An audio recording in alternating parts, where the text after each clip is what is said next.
One Friday afternoon a few years ago, Amy Krebs came home from work and found a message on a machine. It was from her credit card company. She checked to make sure the number was legit and called them back. They told her that somebody had filed for a credit card using her name, her address, and her social security number, and were wondering whether or not it was her. It was not. Having this eerie feeling that somebody else had her information and was trying to use it, she decided to pull all 3 of her credit reports from online. And to access your credit reports online, you have to answer a series of questions about your financial history to verify that you are who you say you are. As she was going through the process, she realized she couldn't answer a lot of the questions. Somebody else had already overridden much of her history.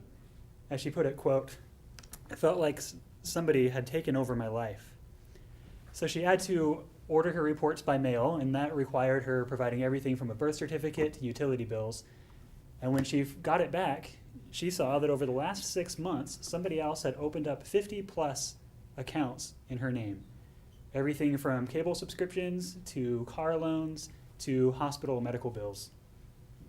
To get it cleaned up, she had to work with each one of those businesses individually. Now you can imagine trying to call one business and say, hey, sorry, that wasn't me, please forgive all of that debt. Now imagine trying to do that with 50 different companies, and it's all on you. And you can understand this nightmare that Amy was having to face. 2 years and countless phone calls later, she was able to get it cleaned up, she thinks. Now this was in 2013, this was a few years ago, and at that same year, somebody became a victim of identity fraud every 2 minutes. And the problem has only gotten worse. According to Wired, in 2017 alone, there have already been 23 cyber attacks on businesses. This is everything from Verizon to Chipotle. And with each one of those, our personal information is vulnerable to criminals getting it and trying to use our identity. And this was before the biggest hack that we've heard about, the gold mine for identity thieves, and that was Equifax. Now, some of you may not have heard of Equifax before, because chances are you haven't done business with them. We are not their customers. We are their product. Equifax is one of the 3 major credit reporting agencies whose responsibility is to hoard all of our financial identifiable information and then offer that to businesses to tell them how credible, how trustworthy we are for things like car loans or mortgages. Now, I'm not an alarmist when I say that you should act as though your information is now out there. According to Equifax, 145.5 million accounts were hacked. That's about 2/3 of the US adult population. And even if you're not amongst those 2/3, remember, this wasn't the first business that has been hacked, and I can guarantee you it's not going to be the last. So what did the attackers steal?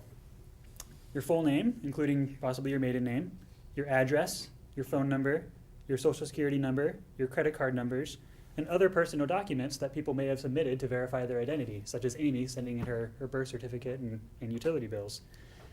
Basically, anything that you would use to prove to a business that you are who you say you are, the criminals now have. So what could they do with this information?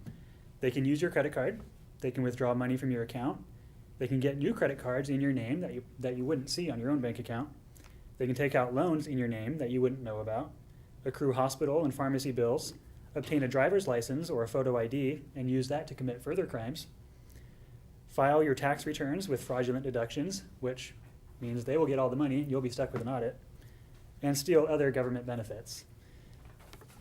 And these are not hypothetical situations. Each one of those things have happened to real people. And this can affect your ability to get a loan, such as to buy a car, a home, or other major investment. It can affect your ability to get a job when they pull your credit report, to rent an apartment, get a car, home, or medical insurance, or even sign up for things like cable or internet. According to the U.S. Department of Justice, identity theft costs the average victim $1,343 in stolen assets and expenses like legal fees that they can't get back. That's after they clear up all of the cars and homes that people may have bought with your identity. 60% of respondents to an identity theft resource center survey said they had to borrow money to make ends meet after the crime. 30% had to apply for government assistance, and 31% lost their home. Now, The bad news is there's no way to get this information back. It's out there. The toothpaste is out of the tube, as they say. But the good news is that there are things you can do to protect yourself, to make sure that you're not one of these victims, even though the information is out there. So what can you do? One, and easy thing that I hope we're all doing, is monitor your checking and credit accounts regularly. Check your bank statements, make sure that there's no suspicious activity. Also, check your credit report for unauthorized activity. Now, we're all able to access our full credit reports for free on annualcreditreport.com. This isn't freecreditreport.com where you have to sign up for anything or provide a credit card number. The 3 credit reporting agencies are required to offer this to you. I personally also recommend creditkarma.com. This is a commercial site, but it's completely free, and they do a good job of pulling your credit reports and giving you your credit score even, and it doesn't affect your credit rating to do so. Equifax is also providing a free 1-year subscription to their Trusted ID Premier, but you have to pay after that first year. And they did change the terms and conditions, so you don't have to give up your rights to sue them by signing up for it. You should also freeze your credit with each of the credit reporting agencies, and I can provide the addresses and phone numbers to you if you're interested.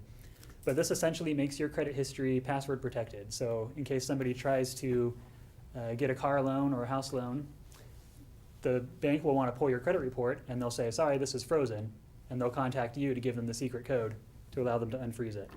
There is a fee for doing this. It's $5 each in Minnesota. Equifax is currently free, so that's really only $10, well worth the investment. File your taxes early before the scammers have a chance, and set up fraud alerts. And you only need to do this with one of the credit reporting agencies, and they'll alert you every time something in your credit history changes.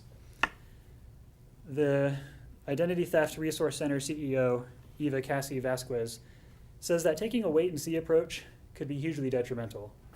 Credit fraud can take weeks to resolve, and at best, it can take years.